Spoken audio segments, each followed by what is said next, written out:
Hello guys, இன்னைக்கு high martial arts மான்வாவோட episode 24 தான் நம்ம பார்க்க போறோம். வீடியோ பார்க்குறீங்கன்னா ஒரே ஒரு லைக் ஒண்டி போட்டுங்க. சரி வாங்க நம்ம டைம் மிஸ் பண்ணாம எப்பிக்குள்ள போகலாம். அந்த விழாக்கு வரான் பார்க்கறதுக்கு ஒண்டி அது பெருசா இல்ல, உள்ளேயும் பயங்கர லக்ஸூரியஸா இருக்கு. ட்ரைனிங் ஏரியாவும் ரொம்ப மேசிவா இருக்கு. கண்டிப்பா இந்த மாதிரி ஒரு இடம் இருந்தா கண்டிப்பா மத்தவங்களையும் இது பயங்கரமா அட்ராக்ட் பண்ணும். நம்மளுக்கும் இந்த மாதிரி இடம் வேணும்னு இதுலயே தெரியுது. இந்த ஸ்கூல்ல இருக்க இவங்க தான் வேணும்ட்டே பசங்களுக்கு இடையில சண்டை ஏற்படணும் அப்படின்னு சொல்லி தான் பண்ணிருக்காங்களே. சைட்லயே இதுக்கு முன்னாடியே அந்த பர்சன் சொன்ன அந்த வர்ச்சுவலான பாடம் இருக்கு. அது உள்ள போயிட்டு ஜஸ்ட் படுக்கணும், படுத்தாலே போதும் ஆட்டோமேட்டிக்கா கான்சியஸ்னஸும் அப்படியே அதுக்குள்ள போயிடும். ஓபன் பண்ணிட்டு நம்மளும் ட்ரை பண்ணலாம். நாங்க ட்ரை பண்றோம். க்ளோஸ் பண்ண அடுத்த செகண்டே அங்க ஸ்டார்ட் ஆகுது. நம்மளால ஒரு வித்தியாசமான இடத்துக்கு வரோம். அங்க வந்தோடனே ஆட்டோமேட்டிக்கா நம்ம ஹீரோவோட பவர்ஸ் அது எல்லாமே அப்படியே டிக்ரீஸ் ஆயிடுது. இடத்துல ஸ்பெஷலான பிசிக், ஸ்பிரிச்சுவல் பவர் இது எல்லாத்தையுமே பயன்படுத்த முடியாது. ஏன்னா அப்பதான் எல்லாருக்குமே அது சரி சமமா இருக்கும். இந்த விஷயத்த நல்லாவே என்னோட உடம்புல ஃபீல் பண்ண முடியுது. என்னோட ஸ்பிரிச்சுவல் QI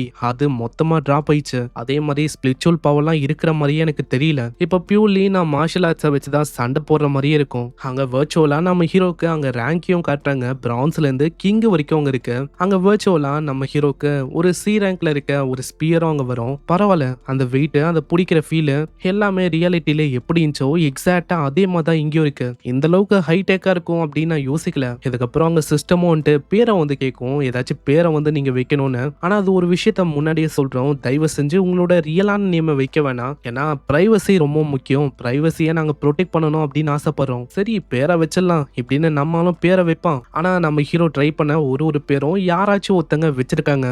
ஆமா, இதெல்லாம் என்ன கதையா இருக்கு? நான் யோசிச்ச எல்லா பேரையும் ஆல்ரெடி வச்சுட்டாங்களா என்ன? சரி பேரை ரேண்டமா அச்சு விடுவோம் அப்படின்னு நம்ம சூஹானும் அங்க டைப் வச்சு கன்ஃபார்மா கொடுக்க யூசர் நேமா என்ன இருக்கும்னா I love black silk long legs அப்படின்னு இருக்கும். அந்த பேரை பார்த்ததுக்கப்புறம் தான் நம்ம ஆளுக்கு ரிலீஸ் ஆகுது. ஐயோ, நான் மாத்தி இந்த மாதிரி பேரை வச்சுட்டேனா, சீக்கிரமா பேரை மாத்தணும். பேரை மாத்துறதுக்கு அங்க ட்ரை பண்றான். ஆனா பேரை ஒரு வாட்டி வச்சுட்டா அவ்வளவுதான், மாத்த முடியாதான்.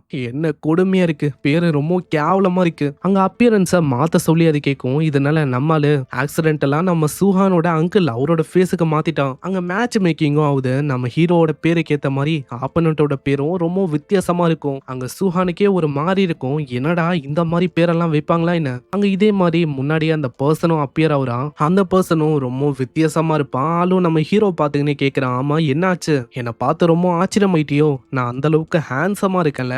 பேட்டில் ஆரம்பிக்கிறதுக்கான கவுண்ட் ஒன்னும் அவங்க ஓடும். 5ல இருந்து கரெக்டா 1 வர பேட்டிலும் ஆரம்பிக்குது. பயங்கர வேகமா அந்த பர்சனும் தாக்க வரான். ஆனா வந்த அட்டாக்கும் அசால்ட்டா ஒரு சில செகண்ட்ல அப்படியே உடஞ்சு போகுது. இதை பாக்குற அந்த பர்சனுக்கு புரியல, எப்படி இவனால இந்த அளவுக்கு வேகமா மூவ் பண்ண முடியுதுன்னு. ஆனா நம்ம சூஹான் அங்க டைமே கொடுக்கல, மாத்தி மாத்தி தொடர்ந்து தாக்கினே இருக்கான். ஒரு சில அட்டாக்ஸ் அப்படியே நெஞ்சிலே அங்க படும். இத்தனைக்கும் ஆளு ரொம்ப ஆச்சரியமாகறான். ஆமா, இந்த பர்சன் உண்மையிலேயே யாரு, நம்ம பண்ற விஷயம் இதுக்கு வாய்ப்பே இல்ல. ஏன்னா இந்த இடத்தை பொறுத்த வரைக்கும் எங்களோட ஸ்ட்ரென்த், பிசிக் எல்லாமே சேமா இருக்கு. உண்மையான பவர்ஸும் அப்படியே சப்ரஸ் ஆயிருக்கு. ஆனா அப்படி இருக்கும் போதும் இந்த இடத்துல எப்படி இவன் என்னை இந்த அளவுக்கு பயங்கரமா தாக்குறான்? ஆனா இப்போ ரொம்ப லேட் ஆயிடுச்சு. நம்ம ஹீரோ ஒரே ஒரு தாக்குதல் தான் அங்க பண்ணுவான். அவ்வளவுதான், அவனோட உடம்புல ஒரு பெரிய ஓட்டியும் கிரியேட் ஆகுது. நம்ம ஹீரோ தான் அந்த மேட்சோட வின்னராகவும் ஆகுறான். என்னதான் என்னோட பவர் சப்ரஸ் ஆனாலும் இந்த ஸ்பியர் டெக்னிக் இருக்கும் போது என்ன யாராலையுமே அவ்வளவு சீக்கிரத்துல ஜெயிக்க முடியாது. ரொம்ப ஈஸியா தான் பாருக்கு இந்த விஷயம். பரவாயில்ல, ஒரே மேட்ச்ல 15% அங்க ப்ரோக்ரஸ் ஆயிருக்கு. இதே மாதிரி போச்சுன்னா பிரான்ஸோட 2 ஸ்டாருக்கு சீக்கிரமா ப்ரொமோட் ஆயிடுவேன்னு நினைக்கிறேன். இது வரைக்கும் நான் என்னோட ஓல் ஆர்ட் பாடியும் என்னோட ஆட்ரிபியூட் ஃபியூஷன் அதையே நம்பி இருக்கிற மாதிரி இருந்துச்சு. ஆனா பரவாயில்ல, இது ஒரு நல்ல ஆப்பர்ச்சுனிட்டியா இருக்கும் என்னோட பேசிக்கான ஸ்கில்ல காட்டி வளர்றதுக்கு இப்படின்னு நம்ம சூஹானும் அங்க யோசிக்கிறான். இதுக்கப்புறம் சீன் அப்படியே ஒரு பொண்ணை நோக்கி வரும். அந்த பொண்ணு வந்துட்டு, அக்கா ரீசெண்டா நான் என்ன கேள்விப்பட்டேன்னா அந்த லக்ஸூரியஸான விழாக்கு யாரோ ஒருத்தங்க வந்திருக்காங்களாம். அது நம்மளுக்கு பக்கத்திலே இருக்கு, நம்ம போயிட்டு அதை அடையலாமா? தேவையில்லாம அந்த மாதிரி விஷயத்த நீ பண்ண வேணாம், ஏன்னா அது ஒரு டைம் வேஸ்ட் மாதிரி. அதனால போயிட்டு கல்டிவேட் பண்ணுவியா? அக்கா நல்லா யோசிங்க, ரேங்கிங்கை பொறுத்த வரைக்கும் இந்த சிட்டில டாப் 2ல இருக்கிறதே நீங்க தான். அப்படி இருக்கும் போது எதுக்காக நம்ம இத்தனோண்டு இருக்கிற இந்த அறையில இருக்கணும்? இதெல்லாம் சரியே இல்ல. அட என்னமா நம்ம பண்ண முடியும்? நம்மளுக்கு இந்த விஷயம் கொடுக்கப்பட்டிருக்கு, நம்ம இங்க தான் இருக்கணும். அந்த அளவுக்கு உனக்கு அந்த விழா பிடிக்கும்னா போயிட்டு நீயே பறிக்கலாம்ல. இன்னமும் அந்த லேடர் காம்பேக்ட் அதுலயும் நான் பாயிண்ட்ஸ் எடுக்கணும். அக்கா நீங்க எதுக்காக இப்படி இருக்கீங்க? நீங்க ஒரு டாப்பான ஸ்கோரரா இருக்கீங்க. அப்படி இருக்கும் போது புதுசா வர அந்த ஆளுங்களை டிஃபீட் பண்றதுல என்ன ஃபன் இருக்கும்? ஆனா அக்கா கறி அங்க கண்டுக்கல. அப்படியே உள்ள உள்ள போன அத்த செகண்டே மேட்ச் மேக்கிங்கும் ஆகுது. அங்க மேட்ச் மேக்கிங் ஆகுறது வேற யார் கூடயும் இல்ல, நம்ம ஹீரோ அவன் கூட தான். அங்க பேரும் பட்டையா வரும், I love black silk long legs. நடக்குதுன்னு. இத பார்த்தோனே அவங்களுக்கு பயங்கரமா கடுப்பாவுது. இன்னொரு ஒரு கேவலமான பேரா, மென்ஸ்னாலே இப்படிதான் போல, ரொம்ப கேவலமானவங்க. இதே மாதிரி காம்பேக் பண்ற அந்த இடத்துக்கு அவ வரா.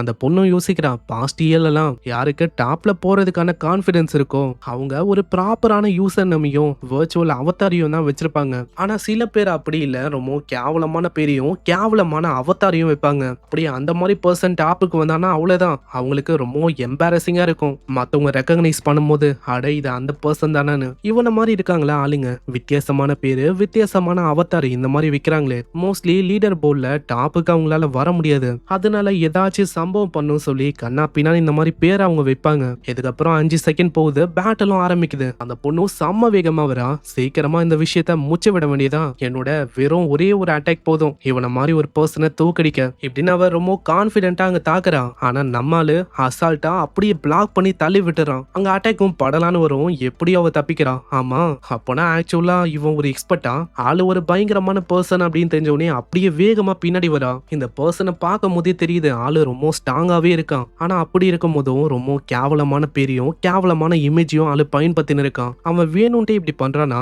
ஏன்னா அப்பதான் மத்தவங்க அண்டர் எஸ்டிமேட் பண்ணுவாங்க, சீக்கிரமா மூச்சு வில்லான்னு. அங்க சூஹானும் அட்டாக் பண்ண வரும்போதே அந்த பொண்ணும் யோசிக்கிறான், உண்மையை சொன்னா இது வரைக்கும் நான் தான் அரகண்டா இருந்துட்டேன். ஏன்னா தேவையே இல்லாம அவங்களோட அவதார பார்த்தும் நேம பார்த்தும் நான் அவங்கள ரொம்ப கீழ்த்தனமா பார்த்துட்டேன். ஆனா அதுக்குன்னு போன வாட்டி ஆன மாதிரி திரும்பவும் ஏற்பட நான் விட மாட்டேன். சரி இந்த வாட்டி என்னோட முழு ஸ்ட்ரென்த்தை வச்சு தாக்குறேன், பார்க்கலாம் உன்னால எப்படி இந்த அட்டாக்ஸை தடுக்க முடியுதுன்னு. அந்த அட்டாக்ஸும் வருமா, ஃபயர் அட்ரிபியூட்டா இந்த அளவுக்கு இதுல மாஸ்டரி இருக்குன்னா கண்டிப்பா பி ரேங்க் ஆச்சு அட்லீஸ்ட் இருப்பா. அங்க ஸ்வான் டெக்னிக் வச்சு ரொம்ப வேகமா ஆளு தப்பிக்கிறான். அங்க சூஹானை நோக்கி திடீர்னு ஒரு அட்டாக் வரும். அப்பனா என்ன, நான் வேகமா நகரும் போது நான் இந்த சைடு தான் வரப்போறேன் அப்படின்னு கெஸ் பண்ணிட்டால இவன். அந்த அட்டாக்ஸை தடுத்து தொடர்ந்து அட்டாக்ஸ் மேல அட்டாக்ஸா பண்ணிக்கினே இருக்கான் நம்மாலு. திடீர்னு அந்த பொண்ணு விண்ட் அட்ரிபியூட்டை பயன்படுத்துறான். நம்மாலே ரொம்ப ஷாக் ஆகுறான், என்னது டியூவல் அட்ரிபியூட்டா.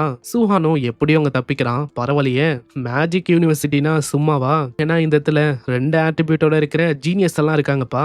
அந்த பொண்ணுக்கு சுத்தமா ஐடியா இல்ல எப்படிதான் இந்த பர்சன் டப்பு டப்பு டப்புன்னு டாச் பண்றான்னு. முன்னாடி இருக்க அந்த பர்சனோட ஸ்பியர் டெக்னிக் அது ரொம்ப ஸ்ட்ராங்காவே இருக்கு. யாருக்கு தெரியும், என்கிட்ட இருக்கிற இந்த ஸ்வாட் டெக்னிக்கை விட பல மடங்கு அது ஸ்ட்ராங்காவும் இருக்கலாம். அப்பனா டெஃபினட்டா இவன் டாப் டியரான ஜீனியஸா இருக்க வாய்ப்பு இருக்கு. திரும்பவும் ஒரு அட்டாக் பண்றா. 9 அவன் பிரேக்கிங் ஸ்பியர் அப்படின்னு நம்மாலும் ஒரு அட்டாக் பண்ணுவான். அங்க லைட்னிங்கும் அப்படியே ஒரு கடல்ல வர சுனாமி மாதிரி பயங்கர வேகமா அந்த பொண்ணு நோக்கி வரும். இல்லவே இல்ல, அப்சல்யூட்டா இந்த இடத்துல தூக்க மாட்டேன், அந்த அட்டாக்கை தடுக்கணும்னு சொல்லி முன்னாடி அவ தாக்குதல பண்ணுவா. ஆனா தடுத்த அத்த செகண்டே உள்ள இருந்து ஒரு பயங்கரமான ஸ்பியரும் மூஞ்சிக்கு நேராங்க வரும். கடைசி டைம்ல எப்படியோ அவ பிளாக் பண்றா. ஆனா இந்த டைம்ல நம்ம சூஹான் கையில மின்னலோட வருவான் அப்படின்னு அவ யோசிக்கவே இல்ல. அப்படியே முன்னாடி வந்துட்டு ஃபர்ஸ்ட் வயித்துல தாக்குதல பண்ணுவான். அதுக்கப்புறம் ஆளு பறக்க விட்டுறான் அந்த பொண்ணு. இப்படியே அந்த பொண்ணு தோத்து போறா. ச்சே, நான் எப்படி அங்க தோத்து போனேன், நான் உன்னை கண்டிப்பா மறக்க மாட்டேன், I love black silk long legs தானே அவன் பேரு.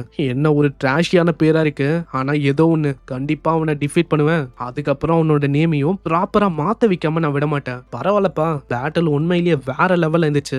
அங்க எப்படி ஆளு யோசிக்கும் போது குன் ஹிவான் அப்படின்னு ஒரு பொண்ணு கிட்ட இருந்து ஒரு ஃப்ரெண்ட் ரெக்வெஸ்ட் அங்க வரும். வேற யாரும் இல்ல, இப்பதான் ஒரு பொண்ணு ஆளு தூக்கச்சால அதே பொண்ணு தான். நம்ம ஆளுக்கு புரியல இந்த பொண்ணு யாருன்னு. இதனால அங்க கேக்குறான், அம்மா நீங்க யாரு, ஏன்னா உங்களை எனக்கு தெரியாது. உடனே அந்த பொண்ணும், என்ன இன்னமும் உனக்கு ஞாபகம் வரவே இல்லையா, என்ன கொஞ்ச நேரத்துக்கு முன்னாடி தான் என்ன மீட் பண்ண, நான் தான் அந்த பியூட்டி. நம்ம ஆளுக்கு புரியல இது என்ன ஒரு பயங்கரமான ஸ்கேமா அப்படின்னு தான் நம்மளால யோசிப்பான். பொண்ணோட பேரை வச்சும் பியூட்டியை வச்சும் நிறைய பேரை வந்து ஸ்கேம் பண்ணுவாங்க. சோ அதனால ட்ராப் அப்படின்னு தான் யோசிப்பான். இதனால டைரக்டாவே அங்க சொல்லிடுறான், ஏமா நீ நினைக்கிற மாதிரி நான்லாம் ரொம்ப ரிச் எல்லாம் இல்ல, என்னை பார்த்தா உனக்கு எப்படி தெரியுது, நான் ஒன்னும் ஸ்கேம் எல்லாம் இல்ல. ஆனா அத்தனுடைய நம்ம சூஹானு அந்த பொண்ணை பிளாக் பண்ணிட்டு போயிடறான். இதனால அவளுக்கு பயங்கரமா கடுப்பாகுது, ஏன்னா ஒண்ணுமே அங்க பண்ண முடியல. இந்த சைடு நம்ம சூஹானும் யோசிக்கிறான், யாருப்பா யோசிச்சா ஒரு பிரஸ்டீஜியஸான மேஜிக் யூனிவர்சிட்டியில இந்த மாதிரி ஸ்கேமர்ஸ் எல்லாம் ஆக்சுவலா இருப்பாங்கன்னு.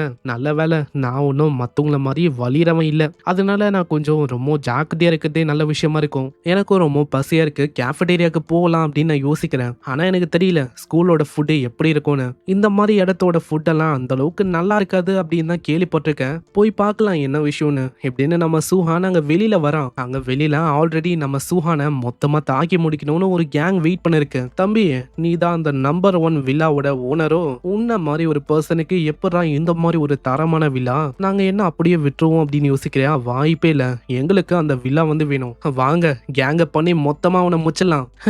எனக்கே பசி எடுக்குது, இதுல இவங்க வேறையா, என்கிட்ட அந்த அளவுக்கு டைம் இல்ல, எல்லாருமே அட் அ டைம்ல என்ன தாக்க வரீங்களா இப்படின்னு நம்மால சொல்ல இங்கே இந்த எபிசோட முடியுது. நெக்ஸ்ட் நெக்ஸ்ட் எபிசோடு வந்தோடனே போட்டுறேன். ஸோ மறக்காம லைக் ஒண்டி போட்டுங்க. ஏன்னா அப்பதான் தொடர்ந்து வீடியோஸை போட முடியும். இந்த வீடியோ எப்படி இருந்துச்சுனோ மறக்காம கமெண்ட் பண்ணி சொல்லுங்க. நான் உங்களை நெக்ஸ்ட் எபிசோட்ல சந்திக்கிறேன். தேங்க்யூ ஃபார் வாட்சிங். சைனரா.